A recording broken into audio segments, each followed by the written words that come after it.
आज 3/8/2026 सोमवार तो जानी आज नाटक संपर्क में क्यों यात्रापाटी क्यों एवं क्यों नाटक परिवेशन करिवो आसंतु जानिबा। जदि आपण आम चैनल नुआ करी आछंती चैनल को निश्चित लाइक शेयर एवं सब्सक्राइब करने को भूलिबे नहीं। आउ जदि कर दैचंती बहुत बहुत धन्यवाद। तेबे देरी न करी आसंतु जानिबा प्रत्येक यात्रापाटी रो अपडेट विषय रे। यात्रा राणी सिंहवायु तार द्वितीय रजनी मंचस्थ करने को जाऊँगी नाटक बोउल बोउ स्थान आठगढ़ कटक। कलिंग गणनाट्य तार प्रथम रजनी मंचस्थ करने को जाऊँगी नाटक गोटे सुआ गोटे सारी स्थान मोहनपुर पंकपाळ जाजपुर।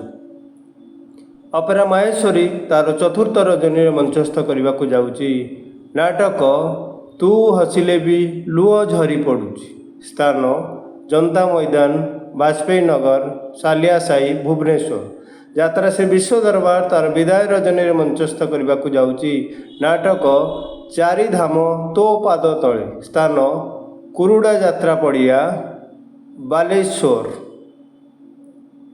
यात्रा रंगमहल तार विदाय रजनी मंचस्थ करने को जाऊँगी नाटक तू बुझी पारिलुनु मते स्थान रसुलगढ़ भुवनेश्वर। यात्रा इंद्रभुवन तार द्वितीय रजनी मंचस्थ करने को जाऊँगी नाटक तो स्वामी मोर कौन हेब स्थान नतड़ा अनुगुल।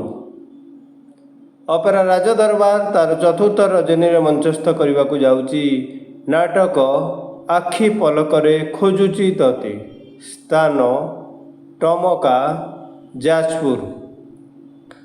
कोणार्क गणनाट्य तार तृतीय रजनी मंचस्थ करने को जाऊँगी नाटक अभिमानिनी मु अलकानंदा स्थान अँला बेरणी कामाख्यानगर ढेंकानाल। अपेरा श्रीमंदिर तार चतुर्थ रजनी मंचस्थ करने को जाऊँगी नाटक अघोरी स्थान माँ हाथियाशुआणी यात्रा कमिटी सालिया साई भुवनेश्वर। अपेरा जाग्यसिनी तार प्रथम कैंप अगस्ट 7 रु अगस्ट मास 10 तारीख स्थान चंदमा जाजपुर रोड जाजपुर। कलिंग गणनाट्य तार प्रथम कैंप अगस्ट 3 रु अगस्ट 7 स्थान मनोहरपुर पंकपाळ जाजपुर। यात्रा दरबार तार आज आखड़ा पूजा स्थान